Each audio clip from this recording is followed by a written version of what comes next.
History of tourism. Early tourism. Tourism is derived from the Hebrew word Torah, which means studying, learning, and searching. Early tourism has two forms. First, travel for business. The invention of money, writing, and the wheel by the Sumerian facilitated travel and the exchange of goods. The early Phoenicians toured the Mediterranean as traders.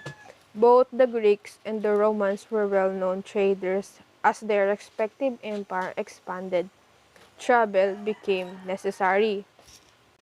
So, nung na-invention ng mga Sumerian yung pera, at saka yung pagsusulat, at saka yung gulong, nagsimula na silang mag-travel at makipagkalakalan ng mga goods. Yung mga early Phoenician naman, nag-tour na sila sa Mediterranean bilang mga traders. At yung Greeks at saka yung Roman ay kilalang mga trader. At sa tulong noon ay na-expand yung kanilang mga empire at pagkatapos noon yung travel ay mas nakilala. So, travel for business was mainly trading with other countries or tribes. From 1200 to 800 BC, the Semitic-speaking Phoenicians lived and prospered on the Mediterranean coast north of Palestine. Their chief cities were Tyre and Sidon. They gained fame as sailors and traders.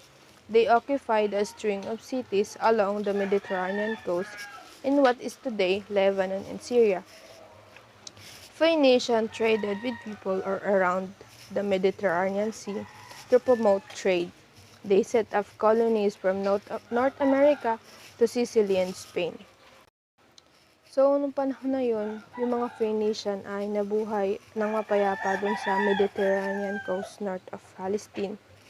At nakilala sila bilang mga sailor at saka mga traders. At na-occupy nila yung Tyre and Sidon na mas kilala sa panahon ngayon na Lebanon and Syria. Pagkatapos, yung mga Phoenician people, nakipag-trade sila sa labas ng sa mga tao sa labas ng Mediterranean Sea para i-promote yung pakipagkalakalan. Cuneiform writing. By 3200 BC, the Sumerians had invented the earliest known form of writing called cuneiform, a system of writing about as old as Egyptian hieroglyphs. The Sumerians employed a sharp-pointed instrument called a stylus to inscribe wedge-shaped characters on a soft clay table, which were then hardened by baking. Reading and writing in cuneiform were difficult because the Sumerian alphabet consists of 550 characters. Sumerian scribes had to go through years of strict schooling to acquire their skills. Nevertheless, cuneiform was widely used in the Middle East for thousands of years.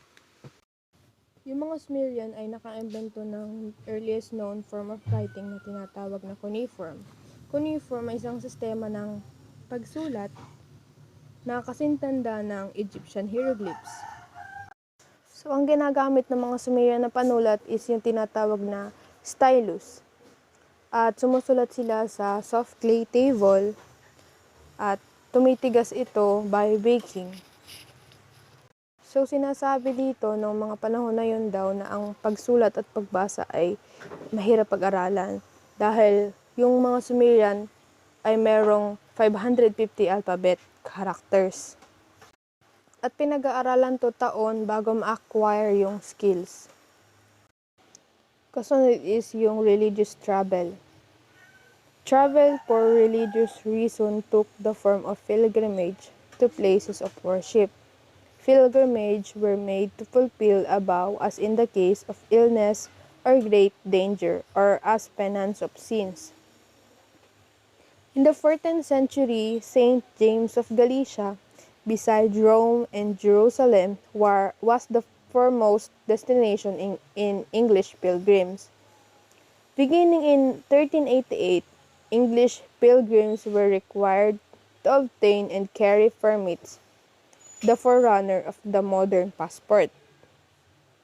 Dito sa religious travel, marami nag-travel na dahil sa religious reason. Tulad na nga lang ng mga pilgrims. Pilgrims were representative of all social group and classes. Dito rin nagsimula yung required ng pag-obtain ng mga permits na mas kilala ngayon na modern passport. Saint James the Greater is one of the 12 apostles of Jesus Christ and one of the world's most popular saints. The tomb of Saint James was discovered in Santiago in the 9th century, and soon the shrine became a great international attraction. Europe wanted to believe that the remains of the apostle were buried there. Christendom had now three great pilgrimage destinations: Jerusalem on the east, Roma in the center, Santiago on the west. Kasunod is yung tourism in the medieval period. During the medieval period, the travel declined. After the decline of the Roman Empire, roads were not maintained and they became unsafe. Thieves inflict harm on those who dare to travel. No one during this time traveled for pleasure. Crusaders and pilgrims were the only ones who traveled.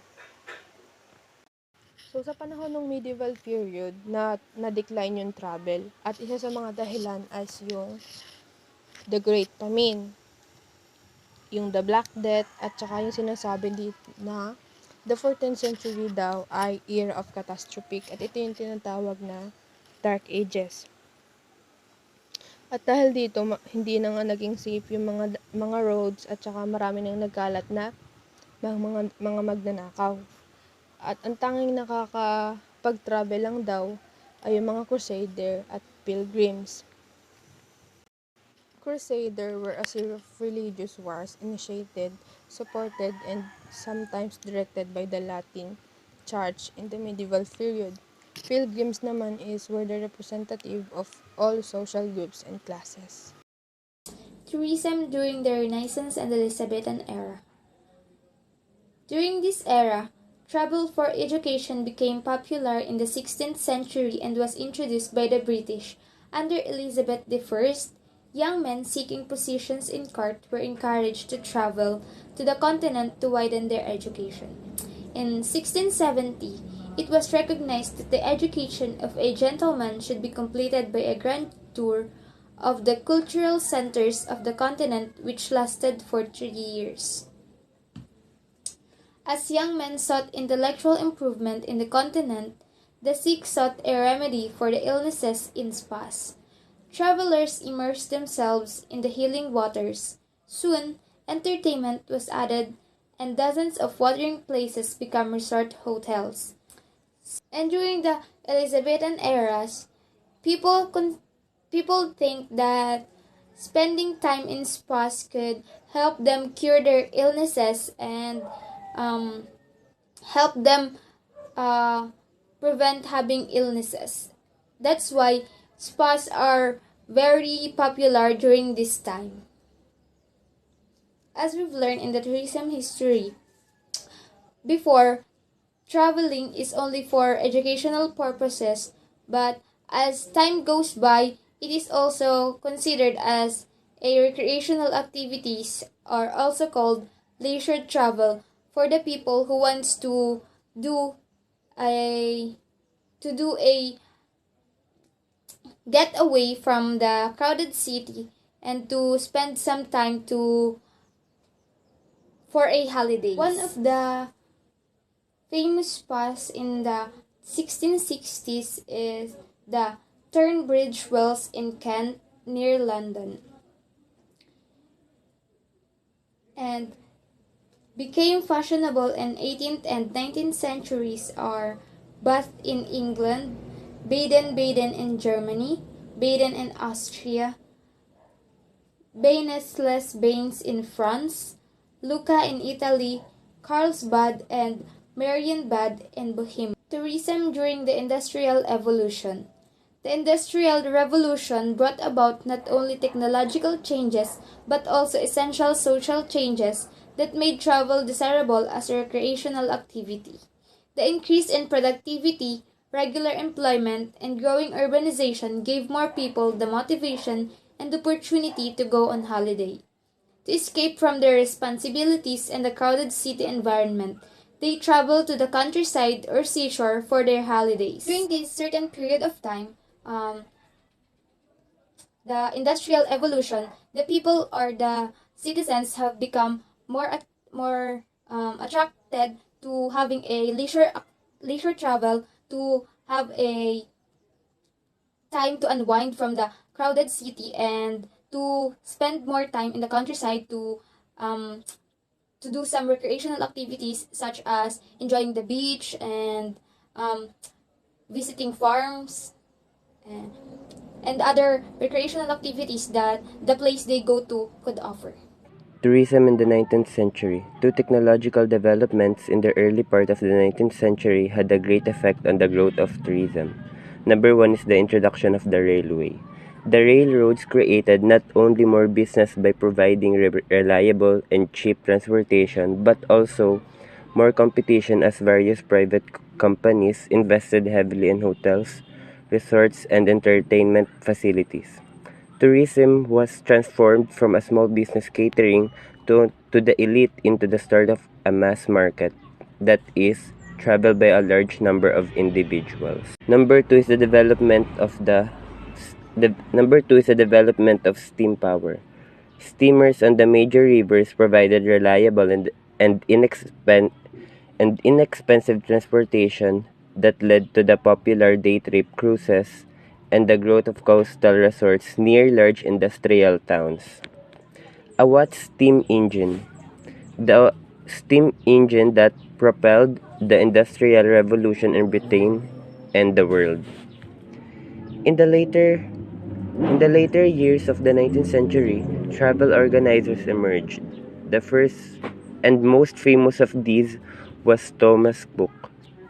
His first train trip was between Leicester Leicester and Loughborough in 1841 with 570 passengers at a round trip fare of 1 shilling. Thomas Cook was born on November 22, 1808 and died on July 18, 1893 of Melbourne, Derbyshire, founded the travel agency. Tourism in 20th century. At the beginning of 20th century, leisure travel continued to expand, encouraged by the increasing wealth, curiosity, and outgoing attitudes of the people as well as the increasing age of such movement. The rise of leisure travel was encouraged by the increasing wealth and the openness of the people. World War I brought about many changes which influenced the volume of tourism. Early post-war prosperity, coupled with large scale of migration, boosted the demand for international travel. Interest in foreign travel was further enhanced by the first-hand experience of foreign countries. Poster and the press, the cinemas, radio, and television widened knowledge and interest in travel. After World War II also led to increased interest in the travel. The war had introduced combatants not only to the new countries but to a new continents, generating a new friendship and an interest in different cultures. World War I had a significant impact in the tourism industry. Its effects were felt globally. The influx of people from other countries during the early years of the 20th century boosted the demand for travel. The experience of people enhanced the interest in travel. Through the use of poster and the press, the public was able to gain knowledge about foreign countries. Second World War also sparked new interest in travel. It introduced new countries and regions to the world. Another outcome of the war was the progress in aircraft technology. Air travel has become more comfortable, safer, faster, and cheaper in the comparison with other form of transport. The advancement in the aircraft technology during the Second World War contributed to the reduction of air travel costs and improved comfort. Improvements in air transport not only encouraged the growth of intercontinental travel in the 1960s and 1970s. After the post-war recovery years, there was an increase in private car ownership. Travels switched to the use of private cars, and this change affected both coach and rail service. Improvement in air transport contributed to the growth of travel during 1960s and 1970s. After the Second World War, there was an increase in the use of private cars. This led to the closure of many coach and rail services. Governments have created more vacation time by incorporating isolated public holidays into the familiar long weekends throughout the year. As business and trade prospered in the developed countries, business travel also flourished, leading to the demand not only for the individual travel but also for conference and intensive travel on a worldwide scale. As governments have created more vacation days, they have also incorporated isolated public holidays into their long weekends. This has created more time for people to recharge. As business and trade flourish in the developed countries, the demand for business travel also flourished. This led to the rise of conferences and intensive travel globally.